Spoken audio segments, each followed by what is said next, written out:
রাতের আঁধারে রাজধানীর সোহরাওয়ার্দী উদ্যানে নেমে আসে পুলিশের বর্বরোচিত হামলা।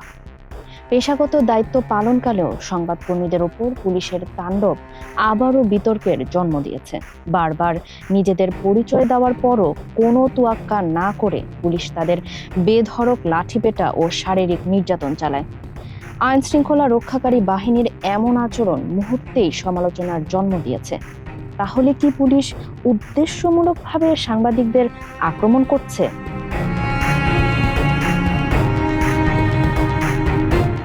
23 ফেব্রুয়ারি রাতে সোহরাওয়ার্দী উদ্যানে মাদক নির্মূলে বিশেষ অভিযানে নামে পুলিশ। এ সময় ডিসি মাসুদও উপস্থিত ছিলেন।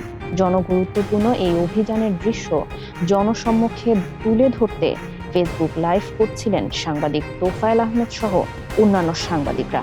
এ সময় হঠাৎই সাংবাদিকদের ওপর চড়াও হয়ে ওঠে আইন শৃঙ্খলা রক্ষাকারী বাহিনীর সদস্যরা। পুলিশ সদস্যরা এতটাই মারমুখী ছিলেন যে কয়েকজন সাংবাদিক গুরুতর আহত হন।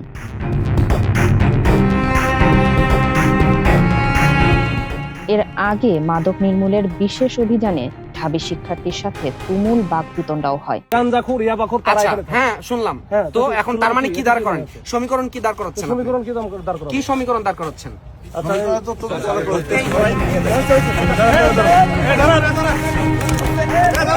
এদিকে ঢাবির বিজয় ৭১ হলের ইংরেজি বিভাগের একজন শিক্ষার্থীর কাছ থেকে গাঁজা এবং গাঁজা কাটার চাকুও পাওয়া যায়।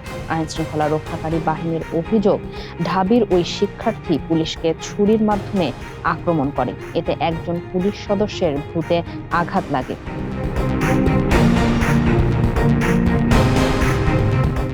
এছাড়াও তার অবস্থানের প্রমাণস্বরূপ সে ঢাবির অমর ২১ হলের বাংলাদেশ জাতীয়তাবাদী ছাত্র দলের যুগ্ম আহ্বায়ক মোহাম্মদ আরমান হোসেনকে ডেকে আনার কথা বলেন, কারণ তিনি সে সময় তার সাথেই সোহরাওয়ার্দী উদ্যানে অবস্থান করছিলেন। ফারিহ আহমেদ, মানবকণ্ঠ।